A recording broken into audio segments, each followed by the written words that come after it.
Pour la santé de votre cœur et pour abaisser votre cholestérol, consommez de l'orge. L'orge serait la plus ancienne des céréales cultivées. Les Sumériens le cultivaient 5000 ans avant J.C. Dans certaines régions du monde reconnues pour leur faible taux de maladies cardiaques, notamment au Moyen-Orient, l'orge fait partie des denrées alimentaires de base. Il est cité dans la Bible. Ils l'utilisaient comme mesure et les Babyloniens comme monnaie. Diocle, un médecin grec et Pythagore, philosophe et mathématicien, la conseillait à leurs contemporains parce qu'elle éveillait l'esprit et conservait la santé. Au Tibet, on le cultive jusqu'à 4500 mètres d'altitude et sa farine est utilisée pour préparer la tsampa, farine d'orge, beurre de yak et thé, la nourriture des nomades et des moines. La graine d'orge germée et grillée est la base du malt. Ce n'est plus une légende, mais un fait maintenant admis que l'orge est efficace contre les maladies du cœur, la constipation et autres dérèglements du système digestif, et probablement également contre le cancer. La façon dont l'orge réduit le taux sanguin de cholestérol est semblable à celle des spécialités pharmaceutiques anti-cholestérol. 3 corps chimiques, contenus dans l'orge, freinent la synthèse du cholestérol LDL par le foie. Ce type de cholestérol provoque dans les vaisseaux sanguins des dégradations pouvant aboutir à des crises cardiaques et à des accidents cérébrovasculaires. L'orge est notamment riche en tocotriénol, qui comme la vitamine E, sont des antioxydants très puissants. Ils sont même potentiellement plus puissants que la vitamine E.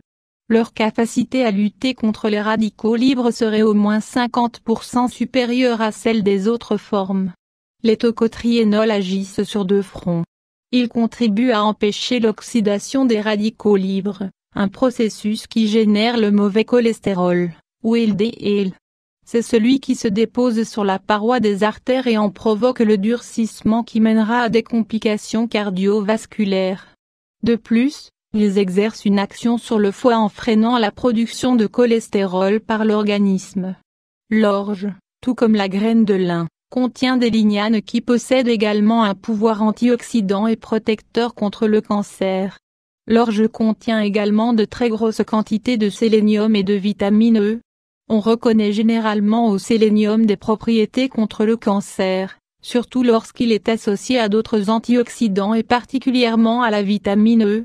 Les fibres solubles contenues dans l'orge contribuent à faire baisser le cholestérol, mais elles se lient également dans l'intestin à certains agents cancérigènes et empêchent leur absorption.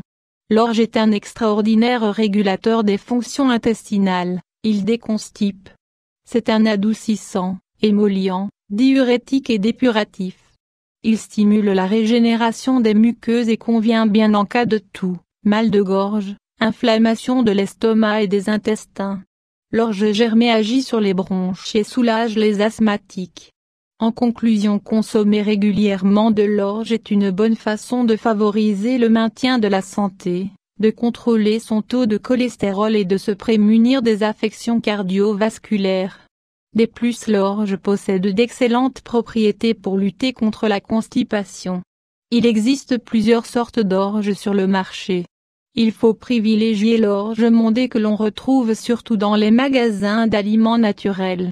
L'orge perlée que l'on retrouve dans la plupart des commerces, est un orge qui a subi un raffinage poussé qui lui font perdre les substances nutritives bénéfiques. L'orge peut également être consommée sous forme de jus de jeunes pousses d'orge. Voir notre chronique, les jus verts, un concentré nutritif et détoxicant.